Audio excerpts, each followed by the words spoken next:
Ini foto ibu saya yang paling melekat dan menjadi profil WA saya hingga saat ini, dan mungkin saya tidak akan mengganti, adalah foto ibu saya di malam sebelum saya berangkat ke Jakarta. Beliau dalam bahasa Bugis, kita saya orang Bugis, definisinya kurang lebih begini: pergilah nak, apa boleh buat, kau bekerja dengan baik, rajin, dan harus berikan yang terbaik. Karena apa? Engkau ditakdirkan untuk jadi abdi negara. Next. Nah, setelah di Jakarta, inilah kondisi keluarga saya setelah mutasi ke Jakarta. Ibu saya mengalami penurunan, karena walaupun sebelum saya kesini ibu saya memang sudah sakit-sakitan. Ini foto yang saya dokumentasikan di tahun 2021, sekitar beberapa 7-8 bulan setelah saya mutasi ke Jakarta. Kondisi ibu saya seolah-olah tanpa harapan. Ini di samping saya kondisi bapak saya yang sudah kena stroke hingga ketiga kalinya saat ini, dan lumpuh saat ibu saya sakit sekitar 1 tahun di tempat tidur. Ayah saya 1 tahun 2 bulan hanya bisa mandi kalau saya balik ke Makassar. Saya harus terkadang untuk balik ke Makassar, Bapak Ibu mungkin tahu, pasti butuh biaya. Kemudian perawatan ibu, karena saya merupakan anak satu-satunya dari ibu saya, dari kedua orang tua, tentunya harus saya tanggung. Dan inilah kejadian-kejadian yang saya alami. Foto dokumentasi ini adalah foto anak saya waktu saya balik memandikan ataunya. Kemudian saya masih ingat, ini posisi di tanggal 20 Maret 2022 saat ibu saya terkena COVID. Waktu itu saya berada di Makassar, karena kondisinya sudah sangat parah. Akhirnya saya bawa ke rumah sakit. Karena saya kontak langsung, kemudian saya menghubungi kepala seksi saya, Pak, ibu saya positif COVID, apakah saya bisa WFH atau ini? Kasih saya waktu itu, WFH aja Mas, rawat ibu Anda. Beliau berpesan, berikan yang terbaik untuk orang tua Anda. Dan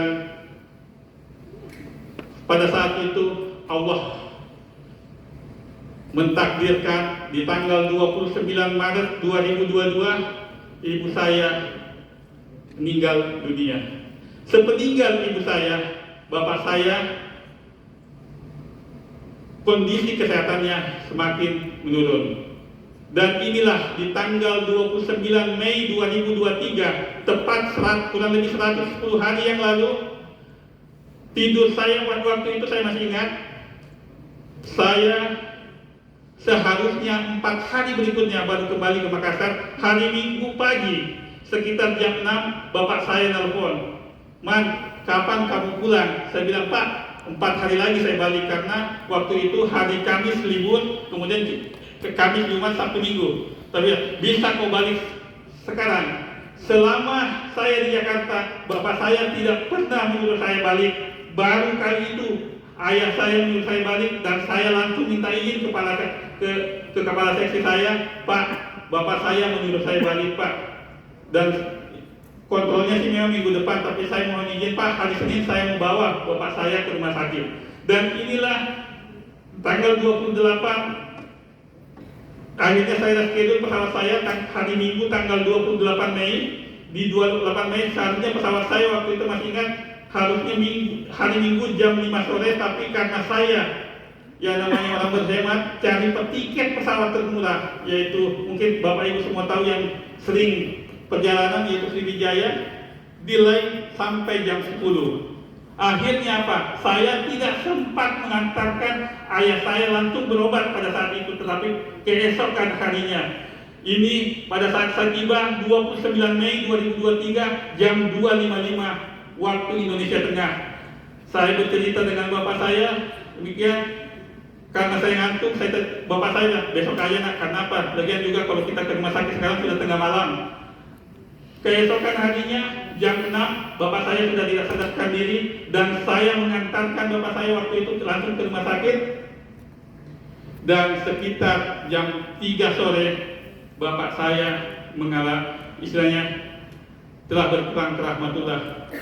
Inilah kondisi. Sebelumnya saya sempat masih memandikan sebelumnya saya sempat memandikan bapak saya, dan tanggal 30 Mei 2023 saya pun tetap memandikan bapak saya yang terakhir kalinya, tetapi dia sudah jadi jenazah.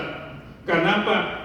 Seorang anak laki-laki kewajiban utamanya adalah berbakti kepada kedua orang tuanya hingga akhir hidupnya.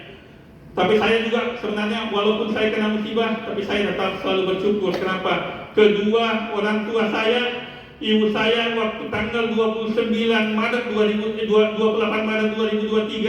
bapak saya 2022, bapak saya 29 Mei 2023 meninggal. Tetapi saya masih sempat bersama pada saat ajal menjemputnya dan masih sempat membimbingnya hingga memandikan, mengkafani dan menurunkannya ke liang lahat.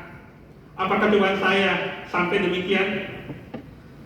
Ini rujukan ke anak saya tanggal 24 Juli 2023. Anak pertama saya berusia sekitar 18 tahun, terkena penyakit IGF-1 dan tiroid. Kalau bahasa sederhananya mungkin mirip-mirip stunting, artinya tidak bisa tinggi hingga sekarang. Tetapi alhamdulillah di tengah di tengah penyakitnya tersebut tidak sampai ke otaknya dan